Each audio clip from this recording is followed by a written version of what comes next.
Thank you very much. I want to express my gratitude and those in my community, Dr. Wilson and Dr. Chapman, and the organizers, for allowing me to have a few moments to pay tribute to Charlie Horst.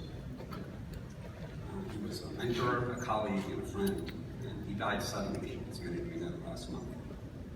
Typically, a tribute like this would take stock of someone's professional life. When we have a lost colleague, for someone like Charlie, that would mean telling me that he was a professor at the University of North Carolina, where I worked in Chapel Hill, that he was a renowned clinical scientist, and that his guidance was sought by many throughout the world. He was far and away in our university the most favored teacher, and was a deeply dedicated mentor to scores of people within our sphere and outside of it. I'd also, certainly in a typical presentation, recite the literature that he contributed to. His early work to prevent and treat opportunistic infections, especially Cryptococcus, which we'll talk about here today. And it was Charlie who I recall that taught us that 5-FC added to amphotericin prevents relapse of cryptococcal meningitis. He went on to work in Southern Africa, led the BAN trial, the largest trial of its kind to look at prevention of mother-to-child transmission of HIV. And that really was a game changer and continues to yield lots of information that is providing guidance throughout the world. I'd also mention that he was a founding father of the U.S. AIDS Clinical Trials Group and took a major lead in creating our very successful Center for AIDS Research at UNC. So all this is impressive and would be the typical content of such a tribute. But we also just present one dimension of what any of you in the room who knew Charlie know was a very complicated and complex individual. Charlie was, if anything, a rabble-rouser. He was a provocateur, an activist. He was a philanthropist.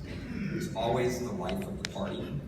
He was a glorified, disorganized mess. He was a confidant and a conscience and a friend. Charlie was the most extroverted person that I think any of us have ever met. And he looked at medicine as not just a career, but as an integral part of a life dedicated to repairing the world. For Charlie, his mother survived a Nazi concentration camp. Being a healer extended well beyond the stethoscope, to the streets, to the courthouse, to the state house, and to the voting booth. To him, it was an advocacy to speak loudly, to fight for those who don't have a voice, and to make sure that as many people as possible on this planet could have access to good health care. Famously getting arrested in the process of practicing traditional social disobedience. His was not a part-time or fleeting activism. Charlie continued to attend protests and organize them weekly for years, especially after the 2016 elections in the US, and was early about speaking out about maladies in our social fabric, racial injustice and poverty. After he left UNC in 2015, he started working at a free clinic in Raleigh, in our state capital, and was working on a hepatitis C elimination project for Central North Carolina. Charlie was also a committed and deeply committed friend and colleague. While many acts of generosity that he was known for have been talked about, countless others emerged after he died. People from all over the world have been emailing, calling to share how he helped them through a difficult time, covered an expense, a medical bill, rent, imparted life-altering advice, wrote letters.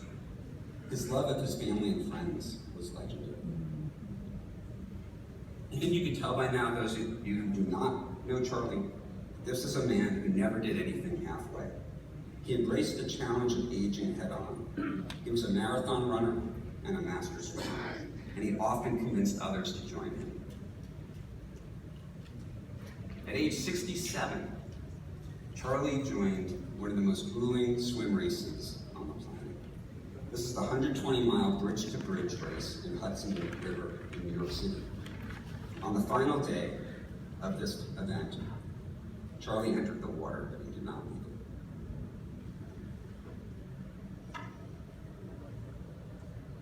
it. There's no making sense when you lose someone you care about. For many, that could be a friend, or a family, or a colleague, or a mentor. And for many of us, Charlie was called of us. But as our work lives on, and as we try to achieve some sense of immortality with our publications, our presentations, our innovations that we introduce, that all of us in this room work hard on, I think Charlie's legacy is found in something different. And what Charlie's legacy is in is what we decide to do as we look at his life, and look at it as an example for our own lives. So I would challenge all of us to look at Charlie's life and think about, can we be courageous as he was to stand up for what is just and right? To be loud, to challenge the status quo if you don't think it's optimal, if you think that there are problems, even if it may cost you. Can you be the one in your circle who can make a difference in another person's life? And I'm not talking about a professional relationship necessarily, but can you be the person who reaches out to the person suffering quietly, to be the shoulder that someone cries on? Can you be generous, not just with your money, but with your time, your advice? Can you be a leader, a real leader, and inspire others to do good? So we look at Charlie's life, and I think all of us should ask ourselves, in this life that's fully lived, what can we learn? And for all of us, the question should be, can we be a Charlie? Thank you.